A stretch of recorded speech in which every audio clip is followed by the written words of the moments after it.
Isang araw sa bahay ni Kuya, si Fiang tila may kakaibang binabalak. JP! Masok! Pasok!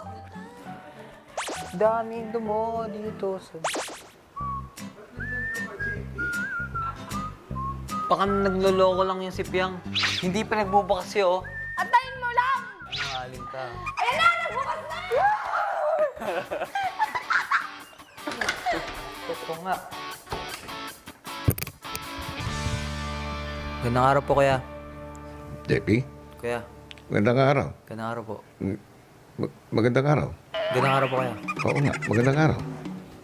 Gandang araw po. JP, Kuya, magandang araw. gandang araw po. Magandang araw. Gandang araw po, Kuya. Pinapatawag niyo daw po ba ako? Ikaw yung nasa may tapat ng pinto. Akala ko ikaw may kailangan. Eh, Bakit ka pumasok? kakusapin niyo daw po ako. Akala ko pa naman may kailangan ka. Wala, sabi niyo po, Kuya. O anong balak mo?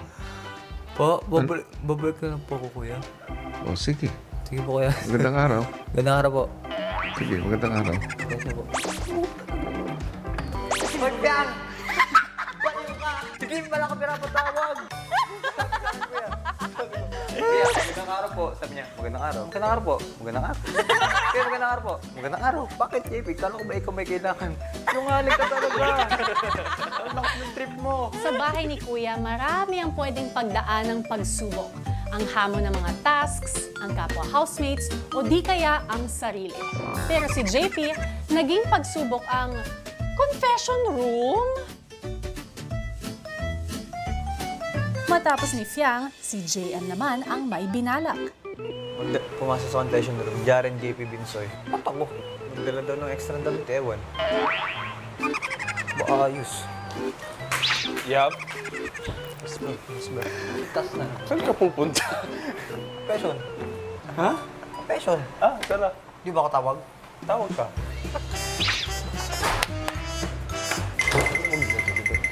Imagine ko na sasabihin ni Kuya. Ano yan, JP? Kuya, gandang araw. Ay, gandang gabi po. Magandang gabi. Gandang gabi po. Magandang gabi. Gandang gabi po, Kuya. Uy, gandang gabi po. Magandang gabi, JP. Gandang gabi po, Kuya. O, magandang gabi. Ikaw, Kuya, pinatawag niyo po ba ako? Sino may sabi? Sila po, tawag niyo. Tatlo daw po. Nagdala daw po ng t-shirt. Ay, ng extra damit. Paayos! Sabi ni Kuya JM, Jaren JP, magdala ng extra t-shirt sa confession room. Tawagin mo siya. Tawag ka ni Kuya! Lugot ka!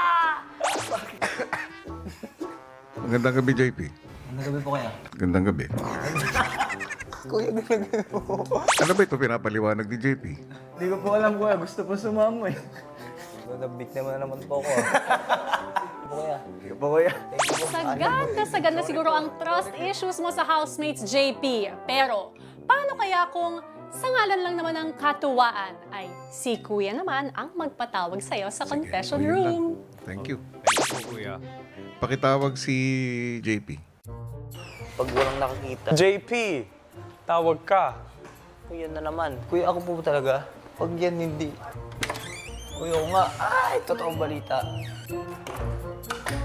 Oh, JP. Kuya. Kuya. Magandang hapon. Gandang hapon po. Magandang hapon. Gandang hapon. Bakit pumasok ka? Tawag niyo po ba, Kuya? Sinong tumawag sa'yo? Aba, si Jared po, Kuya. May pinatawag ako. Si Binsoy. Ay, si Kuya Binsoy po ba? Kuya Binsoy pala tawag. Ikaw daw ang tawag. Hindi ako? Oo. Hello po, Kuya. Binsoy? Hello po, Kuya. Bakit, Binsoy? Sabi ni JP, tawag daw ko, Kuya eh. Si JM. Ha? Hindi, Kuya, tawagin ko. JM, tawag ka. Ikaw nga tinawag. Ayaw maniwala. Promise. Promise to God. Promise to God. Kuya. Oh, JM. Kuya. Ano yun? Pinatawag niyo daw po, Kuya. Gutom ba kayo? Bayos. Sabi ko ni Binsoy, Kuya. Parang nalilito kayo ah. Tawagin mo nga si Jaren. Ikaw ang tawag. Are you sure? Ikaw nga. Jaren, Nalilito na po ako. I have no idea what's going on, Kuya. ako rin. Litong-lito na ako sa inyo. Tawagin mo yung lahat ng boys. Nagtataka na si Kuya. Lahat ng boys pumasok sa confession room. Nalilito na nga ako rito. Lito na rin po kami, kuya. Sino may kasalanan? Si Jaren po. Si Binsoy po, Kuya. JM po, kuya. Ikaw tumawag sa akin. Si JP tumawag sa akin eh. Jaren tumawag sa akin eh. Kuya, ikaw tumawag sa akin. Kasalanan pa ng JP, kuya eh.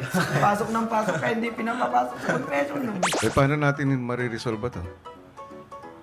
Iwanan natin si JP. Boboto ko. Si Jaren po ang iiwan. Sige, lumabas na kayong tatlo. JP, maiwan ka. Ako nang bahala sa kanya. Sige po, Kuya. Saan pupunta?